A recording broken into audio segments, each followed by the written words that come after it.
necesitan convalidar y que deberíamos tener mucho más cuidado. ¿Hay alguna información sobre eso? A ver, en los últimos años se ha fortalecido la parte de la medicina transfusional en el Ministerio de Salud. En el Ministerio de Salud hay un ente rector de los bancos de sangre, que es precisamente se llama la DIVAN, Dirección de Bancos de Sangre, del Ministerio de Salud, que antiguamente se llamaba PRONAEVAS. Ujú. Eh, Felizmente, en los últimos años parece que le han dado más presupuesto, ascendió a ser una dirección, porque antes era, digamos así, una coordinación, pero la DIVAN ahora es una dirección dentro del Ministerio de Salud, ha tenido más presupuesto.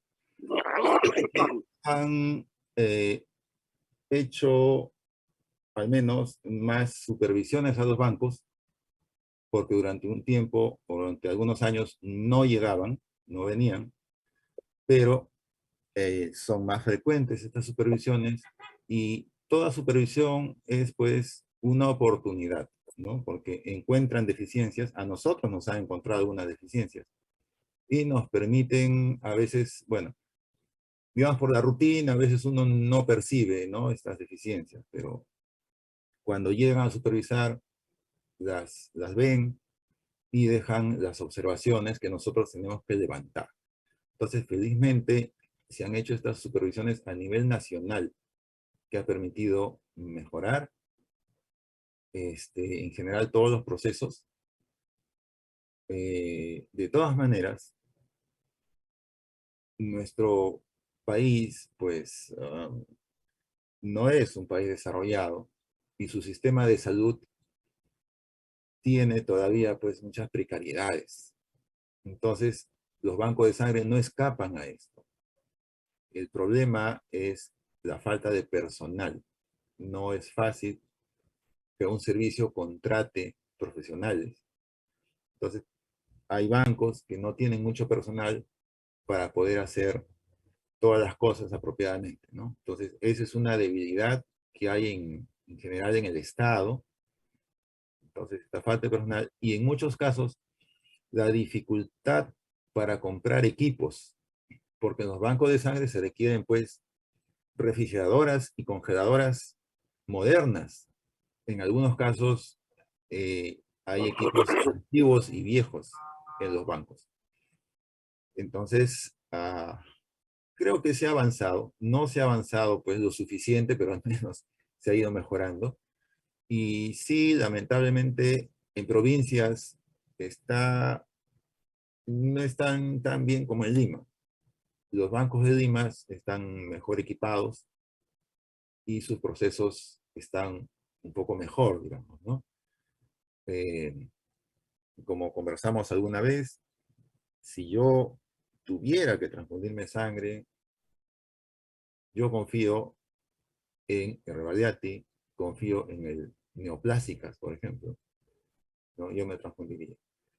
Pero esto, yo digo, me transfundiría pues en caso de una emergencia, ¿no? Pero, como, como lo dije alguna vez, a mí me gustaría, en todo caso, que me traten como si fuera testigo de Jehová.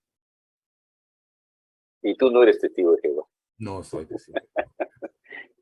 Otra cosa que tengo entendido el Pronavas estuvo tratando de desarrollar era una de las primeras causas de muerte de nuestro país es la mortalidad materna y especialmente el sangrado y la preeclampsia. Motivo por el cual se han creado algunos protocolos, protocolo rojo, protocolo azul, por el sangrado. Y debido a la ausencia de bancos de sangre apropiados, se pensó en hacer algunos centros de referencia a nivel nacional donde hubiera bancos de sangre que distribuyeran sangre más segura, de mejor calidad, estableciendo centros de referencia, pero a nivel nacional y en las zonas donde puede haber mayor cantidad de pacientes. Además, algunas gestantes estaban siendo invitadas a que hay embarazo de alto riesgo, a algunos centros donde podían estar cerca al hospital también. ¿Cómo que ha dado eso de los centros de referencia, de bancos de sangre de referencia para distribuir componentes sanguíneos de mejor calidad? A ver, no, eso no ha prosperado mucho, pero lo que sí, en muchos hospitales en general se usa esa estrategia, ¿no? Del botón rojo, botón azul, eso sí se ha implementado, ¿no? Que es el actuar rápidamente ante una emergencia ginecobstétrica. Eso sí se ha implementado en muchos hospitales, pero no se ha logrado que haya pues un hospital de referencia todavía. Pero al menos sí se ha avanzado un poco en que los hospitales sí están aplicando este procedimiento, digamos. Mi querido Arturo, te agradezco tu presentación. Vamos a continuar con el seminario. Muchas gracias por toda tu participación y espero que todavía nos acompañes, dependiendo de tu tiempo. Pero tenemos ahora la oportunidad de escuchar a la doctora Lucía García Ríos, estudiante intensivista, formada en las huestes de la Ricardo Palma y consolidada en los últimos años con la pandemia. Y, y de tal manera que tenemos ahora una intensivista de experiencia, joven, inteligente y que está, representa nuestra universidad, una de las unidades mejores unidades de cuidado intensivo que hay en el país, que es el Hospital Rebagliati, y tenemos la suerte de tenerla de docente. Así que, mi querida Lucía, te doy el uso de la palabra para que continúes con tu presentación. Sí. Muy bien, gracias, buenas No, noches. gracias, Arturo, muy amable, muy buenas noches. Muchas gracias. Sí, sí, digan, chicas, sigan. Si hay preguntas.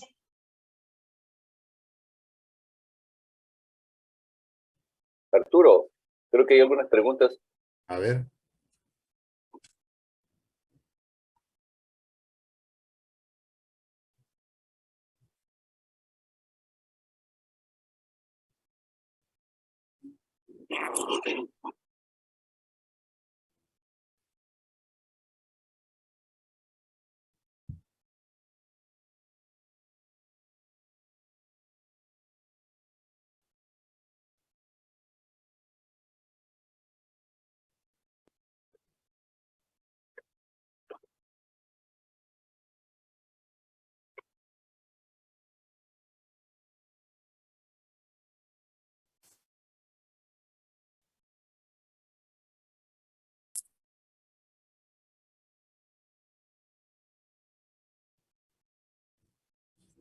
A ver. Bueno, en general,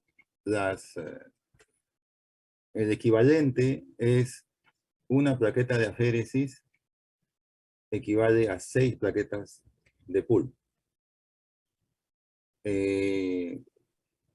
Y también se puede usar como guía el peso del paciente, ¿no? Es una plaqueta de pool por cada 10 kilos.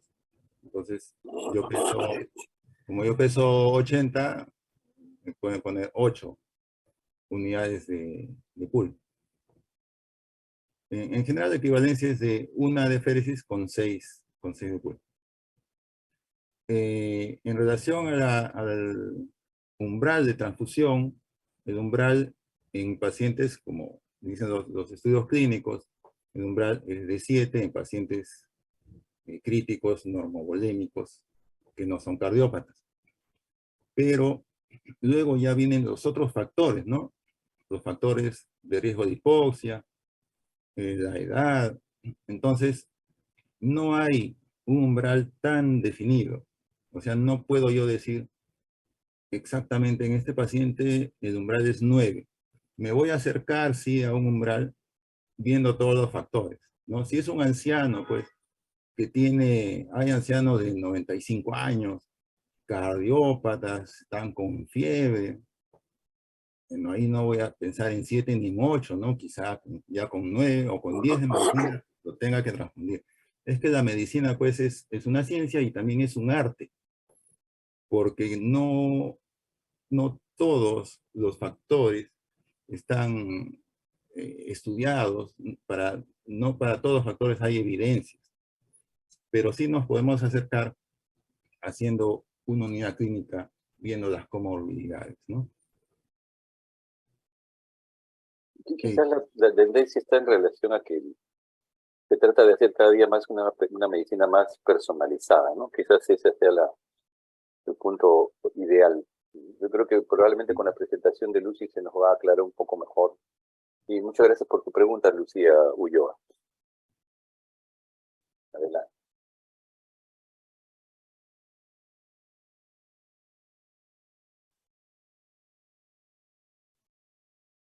No, a ver, depende, ¿no? En un paciente crítico, depende también de los síntomas que tenga. De 7 podríamos subirlo a 9, ¿no? Hay que tener en cuenta, por ejemplo, los pacientes con anemia crónica pueden tener 6 de hemoglobina y no necesitar transfusión, porque el cuerpo se adapta. Entonces, incluso hemos visto pacientes con 5 de hemoglobina y anemia crónica que echados en su cama no tienen disnea, no, no tienen taquicardia, entonces el cuerpo se ha adaptado. No es necesario pues llevarlo a valores normales, ¿no? En un hombre el valor normal de hemoglobina pues es 13, 14. Pero en pacientes con anemia crónica, por ejemplo, dependiendo pues de su edad, de los factores de riesgo, de si tiene fibrosis, etcétera, ¿no? Y por decir, si tiene 6 y tiene síntomas, a lo más yo le pondría 2 paquetes, pues, ¿no? Y subiría a 8, 8,5. Y si veo que con 8,5 ¿no? ya no tiene síntomas y está tranquilo, ya no le pongo más.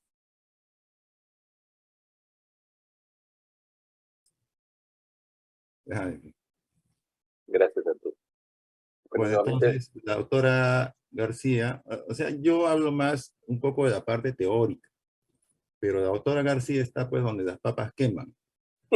Así que ahí está más la experiencia práctica, ¿no? Entonces, ahí ya muy bien. va a dar más de ese tema. Gracias, Arturo, muy amable. ¿No? Ya nos veremos. Gracias, Arturo. Muy buenas noches. Adelante, Lucía. Bien, muchísimas gracias, doctor Sagaste y doctor Serna. Buenas noches con todos, chicos. Definitivamente ha sido una exposición, el doctor Sagaste ya ha compartido información muy valiosa con todos nosotros. Creo que de todo lo que hemos